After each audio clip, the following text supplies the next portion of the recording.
नमस्कार साथियों, जय हिंद शिक्षा संस्थान में आप सभी का वापस स्वागत है। हमने नदियाँ समाप्त कर ली थी। आज से एक नया टॉपिक चालू करेंगे जिसका नाम है मध्य प्रदेश का जो है वो वाटरफॉल्स या मध्य प्रदेश के जो जलप्रपात है वो। ठीक है, तो बढ़ते हैं आपका आगे।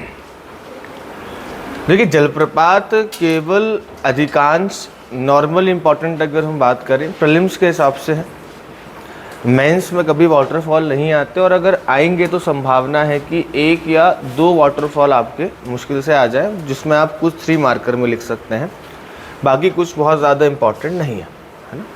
या इस प्रकार का प्रश्न आ सकता है कि भाई नर्मदा पर बने किन्हीं वाटरफॉल्स के नाम लिखिए, है ना। इस प्रकार के प्रश्न हो सकते हैं। बाकी जो जलप्रपात हैं ये मेनली किसके टॉपिक हैं आपके ऑब्जेक्टिव बेस्ड, इसमें क्वेश्चन बन सकते हैं, बहुविकल्पीय प्रश्न बन सकते हैं। तो प्रीलिम्स के हिसाब से क्या रहेगा भाई, ये इम्पॉर्टेंट रहेगा ना। तो हम क्या करेंगे, एक मैप बनाते हुए आपका जो है वो सारे वाटरफॉल्स को देखते हुए चलेंगे, ताकि आपको चीज़ें क्या रहे, लगभग याद रहे। तो बढ़ते हैं आपका आगे। ठीक, चलो। तो हम जो है वाटरफॉल्स देखेंगे तो 2 प्रकार के जलप्रपात हमको देखने को मिलते हैं। एक जलप्रपात वो होते हैं जो नदियों पर बने हैं, है ना, जो नदियों में आपके वाटरफॉल्स हैं, नदी द्वारा बनाए गए जलप्रपात। और दूसरे जलप्रपात वो होते हैं जो प्राकृतिक रूप से बने हुए होते हैं। प्राकृतिक रूप से मतलब कि जैसे आप देखेंगे बारिश का पानी एक जगह इकट्ठा हो रहा है आपका, और उसके बाद अगर हम बात करें तो वो वाटरफॉल के रूप में आपको देखने को मिल रहा है। तो ये 2 प्रकार के वाटरफॉल होंगे।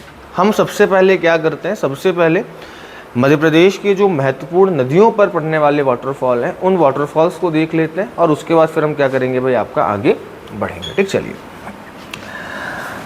मध्य प्रदेश की सबसे इम्पॉर्टेंट नदी कौन सी हो गई भाई, अगर हम बात करें नर्मदा, है ना। तो पहले देख लेंगे कि नर्मदा नदी पर जो है वो कौन कौन से वाटरफॉल्स आपके जो है वो पड़ रहे हैं, उसके बाद फिर आपका बढ़ेंगे आगे।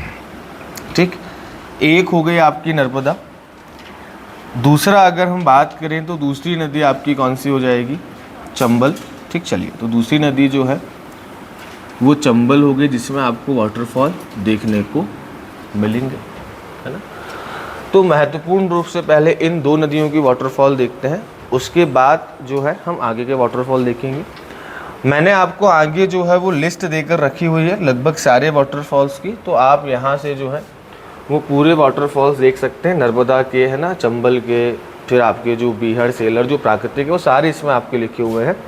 तो इसको आप देख सकते हैं। कोशिश करते हैं पहले हम मैप से देखते हुए चलें। तो भाई देखिए, वाटरफॉल्स कहाँ बनेंगे, जहाँ पर ऊंचे नीचे स्थान हो वहीं वाटरफॉल बन सकते हैं, मतलब पहाड़ी वाले क्षेत्र में। और आप देखेंगे यहाँ पर मैकाल रेंज में जहाँ से नर्मदा निकलती है, ये पहाड़ी क्षेत्र है, तो यहाँ पर वाटरफॉल बनने की संभावनाएं क्या होंगी, ज़्यादा होंगी। तो यहाँ पर अगर हम बात करें तो पहला जिला ध्यान रखिएगा, पहला जिला है कौन सा, अनूपपुर। ठीक, और अगर हम देखें तो अनूपपुर में कौन कौन से वाटरफॉल हमको देखने को मिलेंगे। चलिए, तो हम बात करें किसकी भाई, अनूपपुर की बात करें तो अनूपपुर में कौन कौन से जलप्रपात हमको देखने को मिलेंगे, लिखते हुए चलिएगा। तो पहला तो कौन सा हो गया भाई, यहाँ पर आपको देखने को मिलेगा कपिल धारा। ठीक, तो ध्यान रखिएगा कौन सा वाटरफॉल देखने को मिलेगा, कपिल धारा। कपिल धारा के बाद अगर हम बात करें तो दूसरा आपको कौन सा देखने को मिलेगा भाई, यहीं पर दुग्ध धारा देखने को मिलेगा। ठीक, तो ध्यान रखना यहीं पर दुग्ध धारा देखने को मिलेगा। आगे मैंने आपको जो लिस्ट दी पूरी नदियों के हिसाब से दी है, अलग अलग नदियां नहीं है, एक साथ। जैसे आप देखेंगे नर्मदा नदी पर जो वाटरफॉल्स बने वो मैंने आपको एक साथ दे दिए, तो ऐसे नदियों के हिसाब से मैंने आपको जो है वो सारे वाटरफॉल्स जो है वो आपका दिया हुआ है। ठीक, चलिए।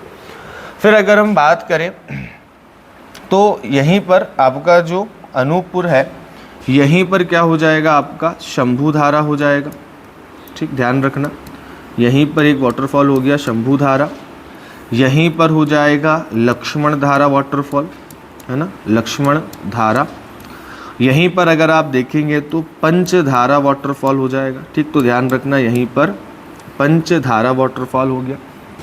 इसके बाद आप बढ़ेंगे आगे तो भाई अगला जो आपका जिला पड़ेगा, जो जहाँ वाटरफॉल देखने को मिलेगा वो रहेगा आपका जबलपुर। और जबलपुर में कौन सा पड़ेगा भाई, आपको धुआंधार देखने को मिलेगा। ठीक, तो ध्यान रखिएगा धुआंधार वाटरफॉल, जिसको हम किस नाम से जानते हैं, भेड़ा घाट के नाम से भी जानते हैं। और ये कहाँ देखने को मिलेगा भाई, आपका जबलपुर ज़िले में देखने को मिलेगा। ठीक, तो इसको आप जो है वो क्या रखिएगा भाई, ध्यान रखिएगा। बढ़ते हैं आपका आगे। इसके बाद अगर हम बात करें तो अगला ज़िला पड़ेगा नरसिंहपुर, और नरसिंहपुर में आपको जो है वो कुछ वाटरफॉल देखने को मिलेंगे। तो ध्यान रखना, नरसिंहपुर की बात करते हैं तो नरसिंहपुर में आपको सतधारा देखने को मिलेगा। ठीक, तो ध्यान रखना। पंचधारा कहाँ पर है, पंचधारा ध्यान रखिएगा अनूपपुर में है। यहीं पर ध्यान रखना आपको भीमकुंड वाटरफॉल देखने को मिलेगा, और यहीं पर आपको अर्जुन कुंड वाटरफॉल देखने को मिलेगा। तो ध्यान रखना, भीमकुंड भी हो गया यहाँ पर, और आपका अर्जुन कुंड वाटरफॉल भी हो गया।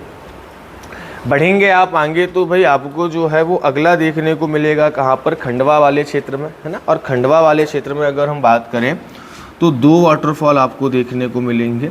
ठीक, खंडवा में अगर हम बात करें तो 2 वाटरफॉल देखने को मिलेंगे।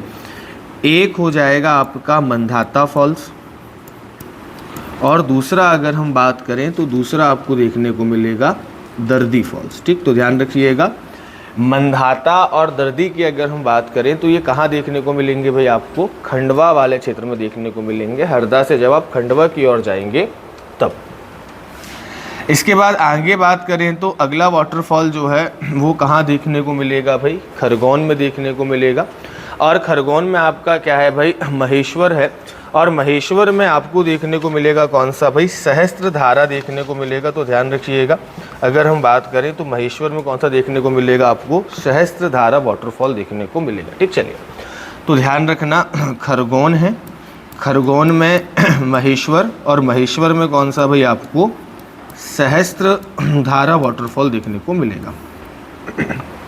चलिए, इसके बाद एक वाटरफॉल और इम्पॉर्टेंट है जिसका नाम है आपका जरवानी वाटरफॉल, और ये पड़ेगा कहाँ पर भाई, आपका गुजरात में। ठीक, तो गुजरात में ध्यान रखिएगा, वडोदरा है, वहाँ पर एक वाटरफॉल देखने को मिलेगा जरवानी वाटरफॉल। तो ये ध्यान रखिएगा, ये आपके कुछ प्रमुख जलप्रपात हो गए जो किस नदी पर बने हुए हैं भाई, आपके नर्मदा नदी पर जो है वो बने हुए हैं। इस पॉइंट को ध्यान रखिएगा। ठीक, चलिए आगे बात करते हैं। तो अगली आपकी नदी कौन सी हमने देखी भाई, चंबल, और अब देखते हैं चंबल में कौन कौन से वाटरफॉल हैं। ठीक, चलिए तो चंबल नदी की अगर हम बात करें तो चंबल नदी में सबसे पहले आपका जो क्षेत्र हो जाएगा वो कौन सा हो जाएगा भाई, इंदौर। ठीक, चलिए, और इसमें अधिकतर आपको जो वाटरफॉल देखने को मिलेंगे वो कहाँ देखने को मिलेंगे, इंदौर में ही देखने को मिलेंगे। जैसे अगर हम बात करें तो इंदौर में एक वाटरफॉल आपको देखने को मिलेगा झाड़ीदाह। ठीक, तो ध्यान रखना, एक वाटरफॉल कौन सा हो जाएगा भाई, झाड़ीदाह वाटरफॉल हो जाएगा। ठीक, कौन सी नदी पर है, तो ध्यान रखना ये आपकी नदी हो जाएगी चंबल, है ना।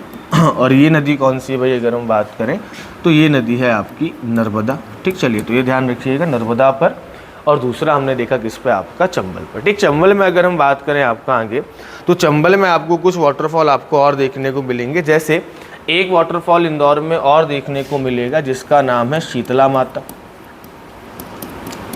ठीक, शीतला माता वाटरफॉल। ठीक, तो ये दोनों किस पर हैं, आपके चंबल में। ठीक, अब इंदौर ही देख रहे हैं तो 1-2 वाटरफॉल और देख लेना। इसकी एक सहायक नदी है चूरल नदी, ठीक, नर्मदा की। और इंदौर में ही अगर हम बात करें तो चूरल नदी में एक वाटरफॉल देखने को मिलेगा आपको। ठीक, ध्यान रखना, जिसका नाम है पाताल पानी। ठीक, तो ध्यान रखना, पाताल पानी की अगर हम बात करें तो ये कौन सी नदी पर बना हुआ है, चूरल। कई सोर्स में आपको जो है वो ये देखने को मिलेगा कौन सा भाई, जो है वो चंबल देखने को मिलेगा, लेकिन चंबल पर नहीं बना है। ध्यान रखिएगा, पाताल पानी जो है वो आपका इंदौर में है, और कौन सी नदी पर है भाई, चूरल नदी पर है। तो ये ध्यान रखिएगा। ठीक, चंबल में ही हम आगे बात करें तो चंबल में जो है वो मंदसौर के पास ध्यान रखना आपको एक वाटरफॉल देखने को मिलेगा जिसका नाम है चूलिया वाटरफॉल। ठीक, तो ध्यान रखना, चूलिया वाटरफॉल जो है वो कहाँ पर, अगर हम बात करें मंदसौर में देखने को मिलेगा। इसमें 2 चीज़ें ध्यान रखना कि अगर हम मध्य प्रदेश की ज्योग्राफी पढ़ते हैं तो वहाँ पर हमको मंदसौर देखने को मिलता है, लेकिन जब आप इंडियन ज्योग्राफी पढ़ते हैं तो वहाँ पर आपको मंदसौर नहीं मिलेगा, वहाँ पर क्या मिलेगा भाई, कोटा देखने को मिलेगा।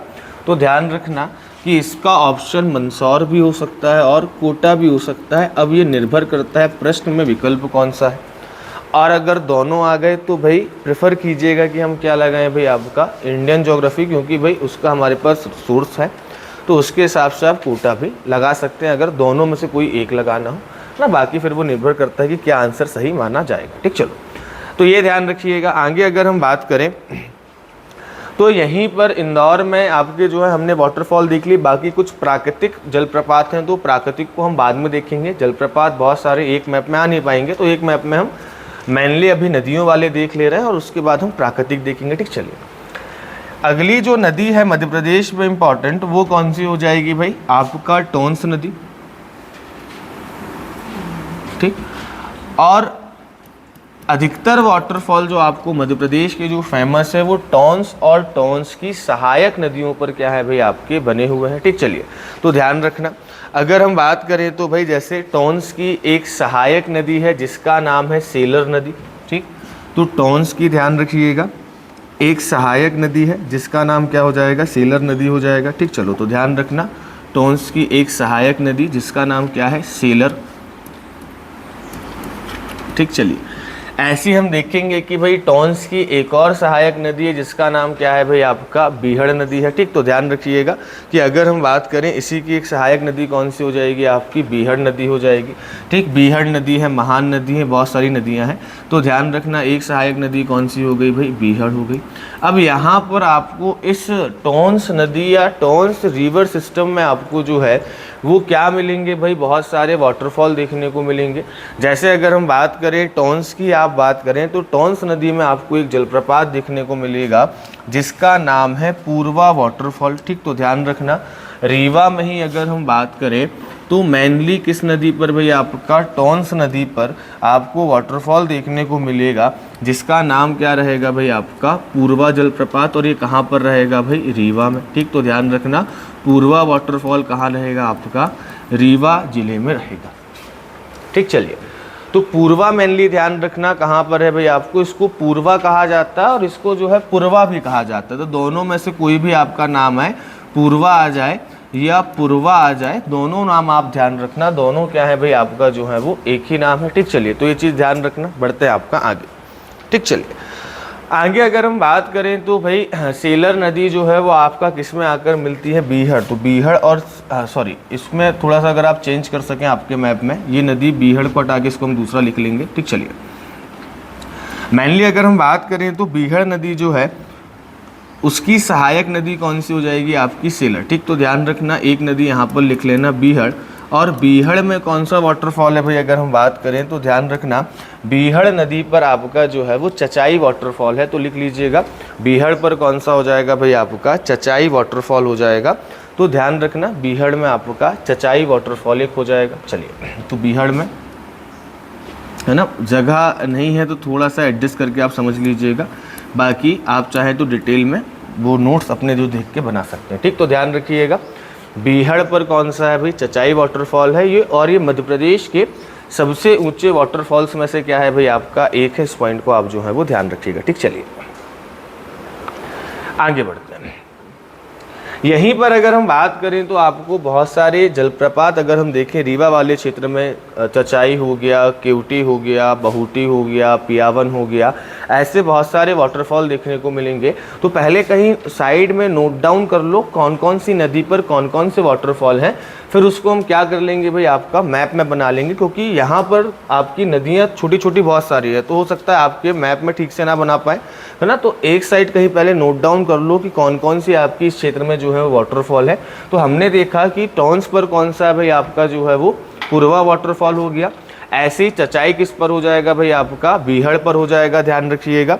इसके बाद अगर हम बात करें तो भाई आपको जो है वो पियावन भी किस में हो जाएगा, बीहड़ में हो जाएगा। और ये कहाँ पर पड़ेंगे, सारे रीवा में पड़ेंगे भाई, ध्यान रखना। ठीक, तो भाई दूसरा कौन सा हो जाएगा अगर हम बात करें यहाँ पर, एक हो जाएगा पियावन, ये दोनों आपके कहाँ पड़ेंगे भाई, रीवा में। तो चचाई और पियावन किस नदी पर पड़ जाएगा भाई अगर हम बात करें तो बीहड़ नदी पर पड़ जाएगा, इस पॉइंट को ध्यान रखना। ठीक, चलिए इसके बाद अगर हम बात करें तो भाई एक इसका जो है वो सहायक नदी है सतलज के जो है आपका इस क्षेत्र में बहती है, जिसका नाम है महान नदी। ठीक, तो ध्यान रखना इसकी एक सहायक नदी है जिसका नाम क्या है भाई, महान नदी। और महान में ध्यान रखिएगा, महान में जो आपका वाटरफॉल है उसका नाम क्या है भाई, आपका बहुटी वाटरफॉल है। ठीक, तो ध्यान रखना, सॉरी जो है इसमें क्यूटी वाटरफॉल, ध्यान रखना कि आपका जो है महान नदी पर कौन सा वाटरफॉल मिलेगा, आपका क्यूटी वाटरफॉल देखने को मिलेगा। और ये भी कहाँ मिलेगा भाई, आपको रीवा में देखने को मिलेगा।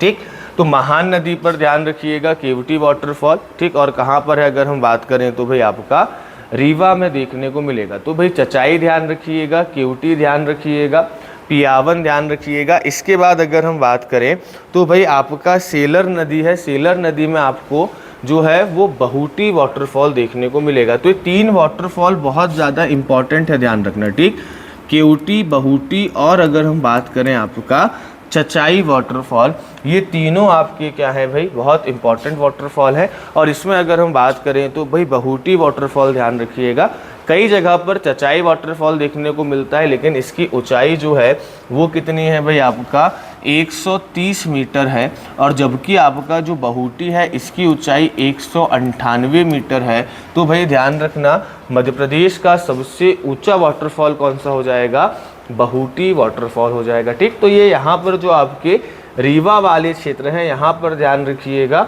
चचाई हो गया, बहुटी हो गया, पियावन हो गया, क्यूटी हो गया, पूर्वा फॉल हो गया, ये सारी जो है चीज़ें आप क्या रखिएगा भाई, ध्यान रखिएगा। ठीक, चलो बढ़ते हैं आपका आगे। आगे अगर हम बात करें तो भाई आपको एक नदी देखने को मिलेगी जिसका नाम है आपका केन नदी। ठीक, चलिए तो अगली नदी कौन सी हो जाएगी, केन नदी हो जाएगी। और केन नदी में भी हमको कुछ वाटरफॉल देखने को मिलेंगे। जैसे जब आप जाएंगे कहाँ पर भाई, ध्यान रखना है सारे वाटरफॉल आपको रीवा वाले क्षेत्र में देखने को मिल रहे हैं इसमें। ठीक, चलिए आगे अगर हम बात करें तो भाई आप ध्यान रखिएगा, जो केन नदी है, इस केन नदी पे पन्ना वाला जो क्षेत्र है, इस पन्ना वाले क्षेत्र में कुछ वाटरफॉल देखने को मिलेंगे। जैसे अगर हम बात करें आपको यहीं पर मिलेगा पांडव वाटरफॉल। ठीक, अब ध्यान रखना पांडव की गुफाएं आ जाए तो कहाँ पर होगा भाई, पचमढ़ी में होगा, है ना। तो पांडव की गुफाएं कहाँ हो जाएंगी, पचमढ़ी में। लेकिन पांडव जलप्रपात होगा तो कहाँ पर हो जाएगा भाई, ध्यान रखना पांडव जलप्रपात जो है वो आपका पन्ना में हो जाएगा। और किस नदी पर हो जाएगा भाई, केन नदी पर हो जाएगा। दूसरा ध्यान रखिएगा, यहीं पर आपको देखने को मिलेगा गाथा फॉल्स। ठीक, तो पांडव और गाथा दोनों कहाँ देखने को मिलेंगे भाई, आपको जो है वो पन्ना में देखने को मिलेंगे। ठीक, चलिए इसके बाद अगर हम बात करें तो भाई आपका जो है जैसे ही आप छतरपुर पहुंचेंगे, छतरपुर में आपको एक वाटरफॉल देखने को मिलेगा जिसका नाम है रनेह वाटरफॉल। ठीक, तो ध्यान रखना रनेह वाटरफॉल कहाँ पर देखने को मिलेगा, आपको छतरपुर में जो है वो देखने को मिलेगा। ठीक, तो ध्यान रखिएगा कि भाई आपका रनेह वाटरफॉल जो है वो कहाँ देखने को मिल रहा है, छतरपुर में देखने को मिल रहा है। ठीक, चलिए है ना, तो भाई छतरपुर में रनेह वाटरफॉल ध्यान रखिएगा। ठीक, चलिए और ये रनेह वाटरफॉल ध्यान रखना, ये केवल और केवल आपका जो है वो इस पर नहीं बना हुआ है, केवल कैन पे नहीं बना हुआ, इसकी एक सहायक नदी है। ठीक, ध्यान रखिएगा इसकी एक सहायक नदी है कैन की, जिसका नाम क्या है आपका खद्दर। ठीक, तो ध्यान रखना खद्दर नदी और आपका जो केन नदी है, इन दोनों के संगम में कौन सा वाटरफॉल बना हुआ है, रनेह वाटरफॉल बना हुआ है। तो इस प्रश्न को भी ध्यान रखना कि भाई आपका जो रनेह वाटरफॉल है ये केन और खद्दर नदी के संगम पर जो है वो आपका बना हुआ है। ठीक, चलिए आगे बढ़ते हैं। आगे जो है हमने देखा एक नदी थी जिसका नाम था सागर में बह रही थी और उसका नाम था बीना नदी। ठीक, चलिए तो अगली नदी हमने देखी थी जो सागर वाले क्षेत्र में बह रही थी और इसका नाम क्या था भाई, अगर हम बात करें बीना नदी। अब इस बीना नदी में अगर हम बात करें तो कुछ आपको जो है वो वाटरफॉल देखने को मिलेंगे। कौन कौन से, तो भाई एक हो जाएगा आपका राहतगढ़ वाटरफॉल। ठीक, तो ध्यान रखना बीना नदी में अगर हम बात करें एक वाटरफॉल कौन सा हो जाएगा भाई, आपका राहतगढ़। ठीक, तो ध्यान रखना राहतगढ़ वाटरफॉल हो गया। इसी राहतगढ़ वाटरफॉल को जो है वो ध्यान रखिएगा जो है वो भालकुंड के नाम से जाना जाता है। ठीक, तो ध्यान रखना इसी को हम किस नाम से जानेंगे भाई, आपका भालकुंड। ठीक, तो ध्यान रखना राहतगढ़ हो गया, या अगर हम बात करें तो आपका भालकुंड हो गया। ठीक। फिर अगर हम बात करें विदिशा में, ध्यान रखिएगा, विदिशा में जो है हलाली नदी में एक बांध बना हुआ, हलाली डैम, और उसमें आपको जो है वाटरफॉल देखा। हलाली डैम में हम जाते हैं, कई लोग जाते हैं, टूरिस्ट में प्लेस है आपका पिकनिक मनाने, तो वहाँ पर एक वाटरफॉल बहता है, डैम से पानी निकलता है, वाटरफॉल बहता है, उसको क्या कहा जाता है, तो ध्यान रखिएगा, उसको हलाली फॉल या ब्लू जलप्रपात कहा जाता है, ब्लू फॉल कहा जाता है। तो ध्यान रखिएगा, हलाली फॉल को क्या कहा जाता है, आपका ब्लू फॉल कहा जाता है। और ये किस जिले में पड़ता है, तो भाई ध्यान रखना, आपका विदिशा जिले में पड़ेगा। ठीक, तो ब्लू फॉल कहाँ पड़ेगा भाई, अगर हम बात करें विदिशा जिले में आपको देखने को मिलेगा, तो इसको ध्यान रखिएगा। ठीक, चलिए आगे अगर हम बात करें तो बढ़ते हैं आपका आगे। ठीक, नर्मदा के हमने देख लिए। चलिए आगे अगर हम देखें तो और देखते हैं कहाँ कहाँ पर कौन कौन से वाटरफॉल है। ठीक, लिस्ट आपके पास है, आप चाहें तो लिस्ट को भी रेफर कर सकते हैं, अगर आपके में जगह नहीं है तो उस लिस्ट को देखते हुए चलना। ठीक, चलो अब हम देखते हैं ऊपर वाला जो आपका क्षेत्र है, मध्य भारत वाला जो क्षेत्र है, यहाँ पर आपको कौन कौन से वाटरफॉल देखने को मिलेंगे। ठीक, चलिए तो सबसे पहले अगर हम बात करें तो भाई आपका शिवपुरी वाले क्षेत्र में आते हैं, और शिवपुरी वाले क्षेत्र में आपको जो है वो 3 जलप्रपात जो है वो ध्यान रखिएगा। एक तो पावा जलप्रपात है ना, तो शिवपुरी में अगर हम बात करें, शिवपुरी में ध्यान रखिएगा, एक तो हो जाएगा पावा। ठीक, दूसरा अगर हम बात करें तो भूरा खो वाटरफॉल। ठीक, तो ध्यान रखिएगा, भूरा खो वाटरफॉल कहाँ देखने को मिलेगा, आपको शिवपुरी में देखने को मिलेगा। और साथ ही साथ में यहीं पर आपको देखने को मिलेगा टुंडा बरखा वाटरफॉल। ठीक, तो ध्यान रखना, यहीं पर कौन सा देखने को मिलेगा भाई, आपको टुंडा बरखा वाटरफॉल। ठीक, चलिए आगे अगर हम बात करें तो यहीं से आप जब आगे बढ़ेंगे तो गुना में आप ध्यान रखना, गुना में आपको एक वाटरफॉल देखने को मिलेगा जिसका नाम है केदारनाथ वाटरफॉल। ठीक, तो ध्यान रखिएगा, केदारनाथ अपने एमपी में भी है। ठीक, तो ध्यान रखिएगा, है ना, केदारनाथ किस पर हो जाएगा, गुना में हो जाएगा। देखो जरूरी नहीं कि सारे वाटरफॉल नदियों में हो, है ना, कुछ आपके प्राकृतिक जलप्रपात भी होते हैं। जैसे अगर हम बात करें, हम भाई जो आपका ब्लू फॉल देखते हैं, ये मेनली हलाली नदी पर नहीं बना हुआ है, हलाली नदी के डैम का पानी निकलता है। ठीक, तो वहीं पर आपका जो है ऊबड़ खाबड़ एरिया से निकलता है, तो वो क्या हो जाता है भाई, अगर हम देखें तो उसको हमने कह दिया कि भाई ये बना हुआ है हलाली पर, लेकिन वो हलाली नदी पर मेनली नहीं बना हुआ है। ठीक, जो उसका डिस्चार्ज पानी होता है डैम से, उस पर बना हुआ है, उसके जस्ट पीछे बना हुआ है ना। चलिए, तो ध्यान रखिएगा, ज़रूरी नहीं है कि हर वाटरफॉल आपका जो है वो नदियों पर ही बने। ठीक, चलिए तो ध्यान रखना। आगे अगर हम बात करें तो भाई यहाँ से एक नदी बहती है, सिंध नदी, और सिंध नदी पर अगर आप जाएंगे तो भाई ये कौन सा जिला है, यहाँ पर दतिया, और दतिया में आपको सिंध नदी पर देखने को मिलेगा कौन सा भाई, डगोना जलप्रपात। ठीक, तो ध्यान रखिएगा, डगोना जलप्रपात देखने को मिलेगा। और कौन सी नदी पर है भाई, तो ध्यान रखिएगा आपका सिंध नदी पर, तो डगोना वाटरफॉल जो है वो ध्यान रखिएगा। इसके बाद अगर हम बात करें आपका ग्वालियर, तो ग्वालियर में ध्यान रखिएगा 2 वाटरफॉल। ठीक, एक हो जाएगा आपका जनक और दूसरा हो जाएगा सुल्तानगढ़। ठीक, तो ध्यान रखना, अगर हम बात करें किसकी भाई, आपके ग्वालियर की बात करें तो ग्वालियर में 2 वाटरफॉल ध्यान रखिएगा। एक का नाम क्या हो जाएगा भाई, जनक वाटरफॉल हो जाएगा, और दूसरा अगर हम बात करें तो कौन सा हो जाएगा भाई, सुल्तानगढ़ वाटरफॉल हो जाएगा। ठीक, तो ध्यान रखना, जनक और अगर हम बात करें सुल्तानगढ़ वाटरफॉल, ये दोनों कहाँ पर हो जाएंगे भाई, आपका ग्वालियर जिले में जो है वो हो जाएंगे। ठीक, तो ये आपके तो जो मध्य प्रदेश के उत्तरी भाग में जो वाटरफॉल पड़ते हैं वो हमने देख लिए। इसके बाद अगर हम बात करें तो हमने देखी थी एक नदी वैनगंगा नदी, है ना, कहाँ बहती है भाई, आपका नीचे क्षेत्र में बहती है वैनगंगा नदी। ठीक, चलिए, और वैनगंगा नदी में ध्यान रखिएगा, हमने एक वाटरफॉल देखा था वैनगंगा में, कौन सा देखा था भाई, गांगुलपारा देखा था।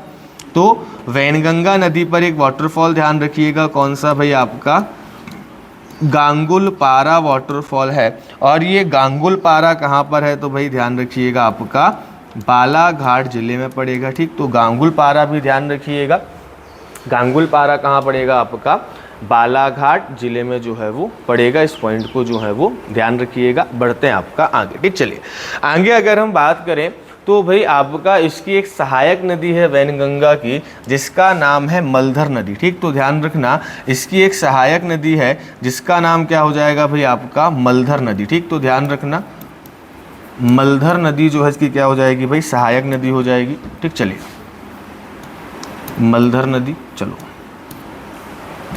और मलधर नदी पर अगर हम बात करें तो मलधर नदी में आपको जो है एक वाटरफॉल देखने को मिलेगा जिसका नाम है आपका देव नदी वाटरफॉल। ठीक, तो ध्यान रखिएगा, सॉरी उल्टा मैंने बता दिया आपको, नदी का नाम है देव नदी और इसमें जो वाटरफॉल देखने को मिलेगा ये है आपका कौन सा भाई मलधर वाटरफॉल। ठीक, तो ध्यान रखना नदी का नाम क्या हो जाएगा भाई अगर हम बात करें तो ये जो नदी है इस नदी का नाम ध्यान रखना देव नदी है। और इस देव नदी में अगर हम बात करें तो वाटरफॉल कौन सा पड़ जाएगा भाई आपका मलधर वाटरफॉल पड़ जाएगा। तो ध्यान रखना मलधर वाटरफॉल जो है वो आपका बालाघाट में है और भाई किस नदी पर बना हुआ है देव नदी पर आपका जो है वो बना हुआ है। ठीक, चलिए इसके बाद अगर हम बात करें तो भाई आपका जो है इसमें एक नदी आकर मिलती है जिसका नाम है कान्हन नदी। ठीक, तो एक नदी और आकर मिलती है, इसका नाम क्या है भाई अगर हम बात करें तो कान्हन नदी इसमें आकर मिलती है। कान्हन नदी में भी अगर हम बात करें तो आपको दो वाटरफॉल देखने को मिलेंगे, एक का नाम कौन सा हो जाएगा भाई अनहोनी वाटरफॉल। ठीक, चलिए तो ध्यान रखना एक वाटरफॉल कौन सा हो जाएगा आपका अनहोनी जलप्रपात। चलिए तो एक कौन सा हो गया भाई आपका अनहोनी वाटरफॉल।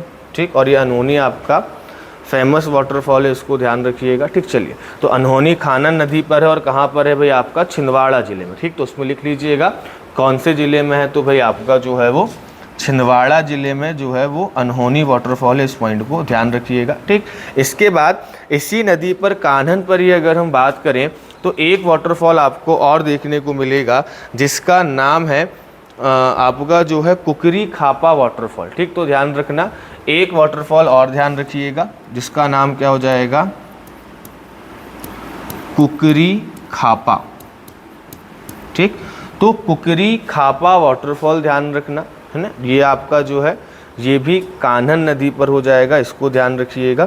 और कुकरी खापा की अगर हम बात करें तो भाई इसको लिलाही के नाम से भी जाना जाता है। ठीक, तो या तो कुकरी खापा ध्यान रखिएगा या तो इसी को लिलाही के नाम से भी जाना जाता है। और ये दोनों कहाँ पर हो जाएंगे भाई आपके छिंदवाड़ा ज़िले में हो जाएंगे, इस पॉइंट को आप क्या रखिएगा भाई ध्यान रखिएगा। ठीक, चलिए बाकी इंदौर वाले क्षेत्र के कुछ वाटरफॉल्स की और हम बात करते हैं। जैसे इंदौर में अगर हम बात करें तो आपको कुछ वाटरफॉल और देखने को मिलेंगे, जैसे यहीं पर आपको मिलेगा तिंछा वाटरफॉल। ठीक, तो ध्यान रखना यहीं पर कौन सा मिलेगा आपको तिंछा, प्राकृतिक जलप्रपात है तो तिंछा ध्यान रखिएगा, तिंछा वाटरफॉल देखने को मिलेगा। इसके बाद अगर हम बात करें तो भाई यहीं पर आपको जो है वो कौन सा वाटरफॉल देखने को मिलेगा, यहीं पर आपको मोहदी वाटरफॉल देखने को मिलेगा। ठीक, मोदी नहीं मोहदी। ठीक, चलिए तो भाई कौन सा वाटरफॉल आपको मोहदी वाटरफॉल देखने को मिलेगा। यहीं पर आपको जो है वो हत्यारी कोह वाटरफॉल देखने को, तो कोह का मतलब क्या होता है आपका घाटी। ठीक, और जहाँ घाटी होगी वहाँ पर क्या होता है वाटरफॉल होता है ना भाई। ये मान लो समतल, उसके बाद क्या आई आपकी घाटी आई, तो वहाँ पर क्या बनेगा आपका वाटरफॉल बनेगा। तो भाई ध्यान रखिएगा कोह मतलब आपका जो है खो। ठीक, ध्यान रखिएगा इसको हत्यारी खो कहा जाता है। ठीक, तो जहाँ पर आप देख रहे हैं ना इसी जैसे भूरा खोन, तो इसको अगर हम देखें तो ये है क्या भूरा खो। खो मतलब क्या होता है आपका घाटी होता है, घाटी वाला क्षेत्र, गहराई वाला क्षेत्र।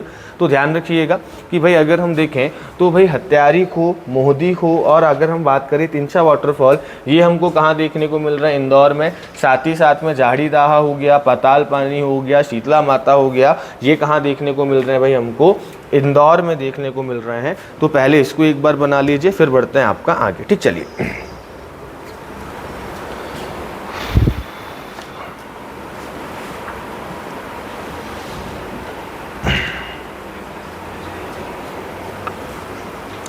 ठीक, इसके बाद एक क्षेत्र आपका और रह गया है वाटरफॉल में जहाँ पर है पचमढ़ी वाला क्षेत्र। ठीक, तो अब ये क्षेत्र यहाँ पर तो आपका बनेगा नहीं क्योंकि यहाँ पर बहुत सारे वाटरफॉल्स है ना। तो पचमढ़ी क्षेत्र में अगर हम बात करें, ठीक चलिए, तो पचमढ़ी क्षेत्र के वाटरफॉल हमको देखने, या इसको अलग से मैप में बना लेते हैं, पहले इतना देख लो आप, या इसको यहाँ पर लिख देता हूँ पचमढ़ी में। ठीक, तो ध्यान रखना पचमढ़ी में कौन कौन से वाटरफॉल हैं, एक ही मैप में लगभग काम हो जाए आपका। पचमढ़ी की अगर हम बात करें तो पचमढ़ी में आपको एक वाटरफॉल देखने को मिलेगा, कौन सा, रजत जलप्रपात। ठीक, तो ध्यान रखिएगा कौन सा जलप्रपात भाई, आपका रजत जलप्रपात, या जिसको क्या कहा जाता है आपका सिल्वर फॉल कहा जाता है। ठीक, तो ध्यान रखिएगा रजत जलप्रपात कहाँ देखने को मिलेगा आपको, पचमढ़ी में देखने को मिलेगा, सारे प्राकृतिक होंगे। ठीक, चलिए इसके बाद यहीं पर कौन सा मिलेगा आपको, डचेस फॉल देखने को मिलेगा, यहीं पर आपको जो है वो अप्सरा फॉल देखने को मिलेगा, यहीं पर आपको जमुना फॉल देखने को मिलेगा, और जमुना को बी फॉल्स के नाम से जाना जाता है, मधुमक्खी झरने के नाम से जाना जाता है। ठीक, तो ध्यान रखना बी फॉल या मधुमक्खी झरना के नाम से जाना जाता है किसको भाई, आपके जमुना फॉल्स को। ठीक, तो पचमढ़ी में ध्यान रखिएगा, पचमढ़ी में आपको जो है वो कौन कौन सा मिल गया भाई, अप्सरा मिल गया, रजत या सिल्वर मिल गया, उसके बाद डचेस मिल गया, और उसके बाद जमुना फॉल्स हो गया, या जिसको मधुमक्खी झरना कहा जाता है, या जिसको आपका बी फॉल्स भी अंग्रेजी में कहा जाता है। तो इसको आप ध्यान रखिएगा, ये आपके वाटरफॉल हो जाएंगे। ठीक, चलिए इसके अलावा अगर हम बात करें अप्सरा को ध्यान रखिएगा, अप्सरा जलप्रपात को परी जलप्रपात भी कहा जाता है। तो अप्सरा का मतलब ही क्या होता है भाई, परी। ठीक, तो ध्यान रखिएगा जो है वो आपके ये मध्य प्रदेश के कुछ वाटरफॉल्स होगा। एक बार और देख लेता हूँ, कुछ आपका घर छूटा तो नहीं है। ठीक, चलिए अगर हम बात करें तो गांगुलपारा हमने देख लिया है ना।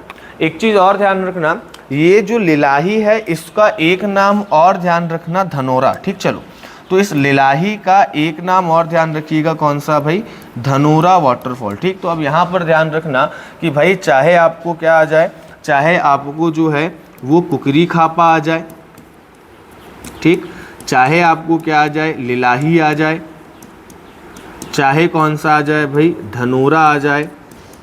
ठीक, ये तीनों ध्यान रखिएगा, ये तीनों कौन से हो जाएंगे भाई, आपके छिंदवाड़ा में हो जाएंगे, और किस नदी पर हो जाएंगे भाई, आपके कान्हन नदी पर हो जाएंगे, इसको ध्यान रखिएगा। ठीक, चलिए आगे अगर हम बात करें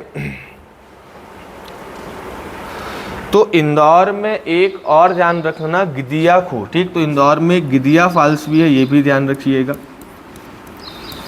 ठीक है, छोटे छोटे वाटर, क्योंकि प्रीलिम्स के हिसाब से इंपॉर्टेंट है, तो हम कोशिश कर रहे हैं कि जो हमको पता हो, है ना। अब कई लोग सोच रहे होंगे सर भोपाल के महादेव पानी का नाम तो आपने लिया ही नहीं, है ना।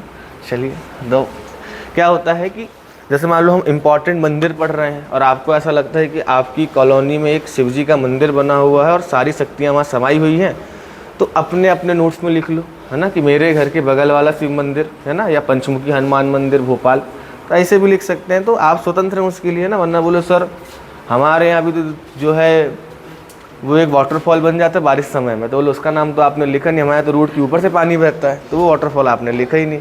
हम लोग बचपन में वहाँ साइकिल धुलते थे, जाके लेट जाते थे नहाने के लिए, है ना, तो आपने ऐसे वाटरफॉल का नाम नहीं लिखा, कैसे छोड़ दिया। तो आपकी इच्छा है, आप इसमें जितने वाटरफॉल ऐड करना चाहें वो आप और ऐड कर सकते हैं। मैंने परीक्षा की दृष्टि से आपको जो है वो इम्पोर्टेंट बता दिए हैं। ठीक, चलिए ग्वालियर में एक वाटरफॉल और लिख लेना, नलकेश्वर महादेव। ठीक, चलिए तो अगर हम बात करें नलकेश्वर महादेव जो है वो कहाँ पर हो जाएगा, आपका ग्वालियर में हो जाएगा, है ना। लिस्ट आपको पीछे दी हुई है पूरी, तो पूरी लिस्ट को आप जो है वो एक बार देख सकते हैं। ठीक, चलिए आगे अगर हम बात करें तो हाँ, रीवा में एक वाटरफॉल और ध्यान रखना। ठीक, रीवा में एक वाटरफॉल है आपका जो है बेलोही, गोरमा नदी है रीवा में। ठीक, ध्यान रखना रीवा में अगर हम बात करें तो एक नदी है जिसका नाम है गोरमा नदी, और गोरमा नदी में ध्यान रखिएगा कौन सा वाटरफॉल है, आपका बेलोही वाटरफॉल है। तो ध्यान रखना गोरमा नदी में बेलोही वाटरफॉल ध्यान रखिएगा, जो कहाँ पर है भाई, आपका रीवा में है, इसको ध्यान रखना। ठीक, चलिए फिर अगर हम बात करें तो सीहोर में एक वाटरफॉल का नाम सुना होगा आपने, अमरगढ़। ठीक, तो सीहोर में भी आप जो है एक वाटरफॉल लिख सकते हैं। ठीक, चलिए तो सीहोर में ध्यान रखना कौन सा हो जाएगा भाई, आपका अमरगढ़ वाटरफॉल हो जाएगा। ठीक, कहाँ पर भाई अगर हम बात करें तो आपका सीहोर ज़िले में हो जाएगा, ये भी ध्यान रखना। ठीक, तो सीहोर में कौन सा हो जाएगा, एक अमरगढ़ वाटरफॉल हो जाएगा। तो ये आपके क्या हो गए भाई, कुछ जो है वो इम्पॉर्टेंट वाटरफॉल्स हो गए, इनको एक बार जो है वो क्या करिएगा भाई, आप देख लीजिएगा, है ना। फिर बढ़ते हैं आपका और आगे। ठीक, चलो तो लगभग 40 तक हमने देख लिए होंगे वाटरफॉल, है ना। कितने, 50 हो गए, 50 हो गई। चलो तो भाई बल्ला ऐसे कर देता हूँ, है ना। चलिए, है ना, तो लगभग देखो क्या है कि आपको मैंने लगभग अलग अलग सोर्स से निकाल के वाटरफॉल दे दिए, आपको एक इमेज में मैंने बता दिया है, लिस्ट भी मैंने आपको दे दी। हो सकता है इसमें छोटा लिखा है तो समझ में ना आए, तो उस लिस्ट से भी आप क्या कर लीजिएगा, एक बार पढ़ लीजिएगा, है ना। चलिए तो बाकी हम आपका आगे देखते हैं। तो ये आपके वाटरफॉल्स हो गए। इसी टाइप में हमको क्या पढ़ना है, कुछ परियोजनाएं पढ़नी है ना। अब देखो यहाँ पर कुछ वाटरफॉल के अंदर से कुछ सवाल बन सकता है। देखो सवाल बनने को तो कहीं से ही बन सकता है, लेकिन हमारी एक रेंज है जहाँ तक हम कवर कर सकते हैं। बाकी वो क्या है, एग्जाम वाले के ऊपर डिपेंड करता है क्या पूछना चाहता है ना। चलिए तो भाई जैसे अगर हम बात करें कपिलधारा जलप्रपात आपका इंपॉर्टेंट है। कपिलधारा जलप्रपात की अगर हम बात करें तो भाई नर्मदा कुंड से आपका जो है, जब आप आएंगे निकलेंगे तो भाई आपको अनूपपुर जिले में कौन सा वाटरफॉल देखने को मिलेगा, कपिलधारा वाटरफॉल देखने को मिलेगा, है ना। और यहाँ पर क्या कहा जाता है कि भाई जो कपिल मुनि थे इन्होंने क्या किया था, नर्मदा जी की धारा को रोकने का प्रयास किया था, इसलिए यहाँ पर क्या नाम दे दिया आपका जो है, कपिलधारा वाटरफॉल दे दिया। ठीक, चलिए तो कपिल ऋषि से संबंधित आपका जो है वाटरफॉल है। अब देखो सिंपल चीज है, अब एक सवाल ये भी बन सकता है, ठीक है, आपका सीधे कपिलधारा से नहीं बना, लेकिन कहानी की भाई जो है वो आपका लोक कथाओं के अनुसार कपिल मुनि ने किस स्थान पर नर्मदा को रोकने का प्रयास किया था, तो भाई अनूपपुर जिले में, ध्यान रखिएगा। और उसको हम किस नाम से जानते हैं, आप कपिलधारा के नाम से जानते हैं। या ऐसा भी पूछा जा सकता है कि भाई नर्मदा को, या आपका लोक कथाओं के अनुसार किस ऋषि ने नर्मदा का मार्ग रोका था, तो कपिल ऋषि, ध्यान रखिएगा। ठीक, चलिए ऐसे अगर हम बात करें तो भाई आपका दुग्धधारा वाटरफॉल, ध्यान रखिएगा, है ना। इस स्थान पर अगर हम बात करें तो क्या है भाई, इस स्थान पर अगर देखें तो अनूपपुर जिले में आपका है। और इसका नाम जो है वो दुग्धधारा क्यों पड़ा, क्योंकि ऐसा माना गया है कि यहाँ पर दुर्वासा ऋषि ने क्या की थी भाई, तपस्या की थी, इसलिए इसका नाम क्या पड़ा भाई आपका, दुर्वासा पड़ा। और उसका अपभ्रंश रूप क्या हो गया, धीरे धीरे आपका दुग्धधारा हो गया। तो एक कहानी या एक चीज़ तो ये है इसमें। दूसरी पॉइंट क्या है, दूसरा पॉइंट ये है कि भाई इसमें कहा जाता है कि एक युवा राज्य के कोई राजा थे, है ना, एक युवा राजा थे, उनको नर्मदा जी ने प्रसन्न होकर दूध की धारा के रूप में क्या दिया भाई, दर्शन दिया, है ना, दुग्ध की एक धारा के रूप में दर्शन दिया, इसीलिए इसका नाम क्या पड़ गया आपका, दुग्ध धारा पड़ गया। तो ये आपका जो है ध्यान रखिएगा। ठीक, चलिए बढ़ते हैं आपका आगे। बाकी आप ध्यान रखना, सबसे ऊंचा वाटरफॉल कौन सा है मध्य प्रदेश का, है बहुटी वाटरफॉल। कितनी ऊंचाई है, 198। कौन सी नदी पर है, सेलर नदी पर है। ठीक, इसके बाद सेकंड नंबर पर चचाई, ध्यान रखना, 130 मीटर है। कौन सी नदी पर है, आपका बीहड़, है ना। तो ये आपके जो पूर्व के एरिया के जो वाटरफॉल्स हैं उनको विशेष रूप से क्या रखिएगा भाई, ध्यान रखिएगा। बाकी जो है यहाँ पर पूरी लिस्ट मैंने आपको दे दी है, तो इसको आप देख सकते हैं, है ना, कि भाई कपिलधारा, नर्मदा नदी, अनूपपुर, तो नर्मदा पर आप देख लो कौन कौन से बने हुए हैं ना। फिर अगर हम बात करें तो कहाँ कहाँ पर कौन से वाटरफॉल हैं, किस किस नदी पर बने हुए हैं, ये सारी इन्फॉर्मेशन आपको जो है वो इस पीडीएफ में मैंने आपको दी है। ठीक, चलिए अब आपका जो अगला टॉपिक रहेगा, ठीक, वो कौन सा रहेगा भाई, मध्य प्रदेश की बहुउद्देशीय परियोजनाएं। ठीक, तो थोड़ा सा अभी अपने पास समय है तो थोड़ा सा उसको बैकग्राउंड को हम देख लेते हैं, है ना। और उस बैकग्राउंड को देखने के बाद फिर आपका कल ऐसे ही एक मैप बनाकर जो है मध्य प्रदेश की परियोजनाएं भी हम सारी आपकी देख लेंगे। ठीक, चलिए अब ध्यान रखना, बहुउद्देशीय परियोजना नदियों पर ही बनी रहती है ना। मैंने आपको बताया था कि बहुउद्देशीय परियोजनाएं और जलप्रपात मैं आपको बाद में पढ़ाऊंगा। ठीक, चलिए तो भाई बहुउद्देशीय परियोजनाओं को क्या कहा जाता है, मल्टीपर्पस स्कीम्स कहा जाता है। ठीक, तो ध्यान रखना, बहुउद्देशीय परियोजनाएं, या अगर हम बात करें मल्टीपर्पस प्रोजेक्ट्स। ठीक, चलिए तो ध्यान रखना, या तो अगर हम बात करें क्या हो जाएगा आपका, मल्टीपर्पस प्रोजेक्ट हो जाएगा। ठीक, चलिए अब ये क्या होता है भाई बताओ, तो नाम ही छुपा हुआ है क्या भाई, आपका बहुउद्देशीय परियोजना, है ना, बहुउद्देशीय परियोजना। चलिए क्या होती है भाई बहुउद्देशीय परियोजना, बताओ। अगर मैं केवल डेफिनेशन पूछूं कि भाई मुझे मल्टीपर्पस प्रोजेक्ट या बहुउद्देशीय परियोजना की परिभाषा बताइए। ऐसी परियोजना जो बहुत सारे उद्देश्य के लिए बनाई जाती है उसे बहुउद्देशीय। बिल्कुल ठीक, मतलब ऐसी परियोजना जिस पर क्या हो भाई आपका, ऐसी परियोजना जिससे हम बहुत सारे उद्देश्यों की पूर्ति कर सकें, बहुत सारे पर्पस हमारे कंप्लीट हो जाएं, उसको क्या कहेंगे हम, बहुउद्देशीय परियोजना कहेंगे, है ना। और आमतौर पर जो डैम होते हैं उन्हीं को क्या कहा जाता है आपका, बहुउद्देशीय परियोजना के अंतर्गत लेके आते हैं ना, क्योंकि एक डैम बनाने से बहुत सारी उद्देश्य क्या हो जाते हैं आपके, कंप्लीट हो जाते हैं, है ना। चलिए तो ध्यान रखिएगा, है ना। अगर हम देखें तो क्या क्या चीज़ें हो सकती हैं भाई बहुउद्देशीय परियोजना में, आप ही लोग बताइए, मैं लिखने का काम करता हूँ। जैसे बहुउद्देशीय परियोजना अगर बनेगी तो क्या हो सकता है भाई, बताओ। इरिगेशन हो सकता है, ठीक। चलिए तो भाई ध्यान रखिए, सिंचाई कर सकते हैं, और क्या हो सकता है सिंचाई के अलावा, हैं, बिजली, या इसको हम कह सकते हैं ऊर्जा, है ना, जिसमें आपका दो प्रकार की ऊर्जा हम बना सकते हैं। एक तो कौन सी भाई आपका जो है वो हाइड्रो पावर, या अगर हम बात करें आपका जल विद्युत, और दूसरा अगर हम बात करें तो कौन सा भाई आपका ताप विद्युत बना सकते हैं, तो भाई ऊर्जा हो जाएगी। और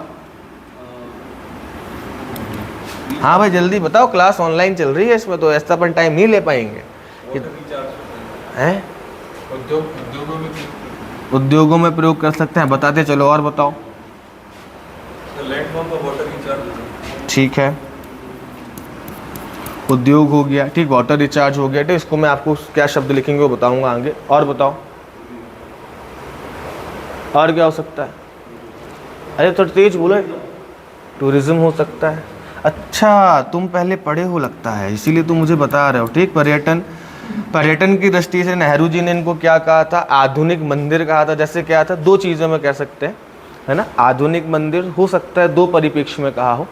पहली चीज़, जैसे हमको कोई भी समस्या होती है, मनोकामना पूर्ण करनी होती है, तो अलग अलग मनोकामनाओं की पूर्ति कौन करते हैं, भगवान करते हैं, तो हम कहाँ जाते हैं, मंदिर जाते हैं।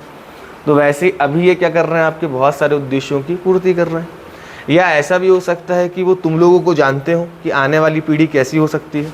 तो पहले लोग क्या है, पिकनिक मनाने धार्मिक स्थान पर जाते थे, है ना, मंदिर चले गए, जोड़े के साथ मंदिर चले गए। आज कहाँ जाते हैं भाई, डैम जाते हैं घूमने। तो हो सकता है इस दो परिप्रेक्ष्य में नेहरू जी दूरदर्शी थे, तो तुम लोगों का भविष्य देख लिया हो कि हमारी आने वाली पीढ़ी पिकनिक मनाने कहाँ जाएगी भाई, डैम वगैरह जाएगी। तो उन्होंने क्या कहा, इसको आधुनिक मंदिर कहा, क्योंकि भाई इससे बहुत सारे उद्देश्यों की पूर्ति होती है। चलिए तो अब ध्यान रखिए, तो पर्यटन हो गया, और क्या हो सकता है, वाटर स्पोर्ट्स हो सकते हैं। चलिए बहुत बढ़िया, और क्या हो सकता है, चलो अब देखते हैं। सबसे पहले तो अगर हम बात करें तो बांध बनाने से एक फायदा, सबसे मेन चीज जो होता है वो होता है नदियों के पानी पर नियंत्रण रखा जा सकता है ना। तो नदियों के पानी पर नियंत्रण मतलब अगर हम बात करें, पहली चीज तो अगर देखा जाए तो बाढ़ को रोकने में सहायक हो सकते हैं कि नहीं हो सकते भाई। हमने नदियों का एक्स्ट्रा जो पानी है वो क्या कर दिया, बांध में जमा कर दिया, ठीक। देखो हालांकि अगर फायदे हैं तो नुकसान भी होंगे, लेकिन अभी हम क्या देख रहे हैं, फायदे देख रहे हैं, ठीक। चलिए दूसरा क्या हो सकता है कि भाई आपका जब नदी में पानी कम होगा तब जो है नदियों में पानी छोड़ा जा सकता है ना। तो भाई अगर हम बात करें तो नदी का जलस्तर बनाए रखने के लिए हम इसको काम कर सकते हैं। तो भाई नदी का जो वाटर लेवल है उसको बनाए रखने के लिए क्या हो सकता है आपका, ये इंपॉर्टेंट हो सकता है।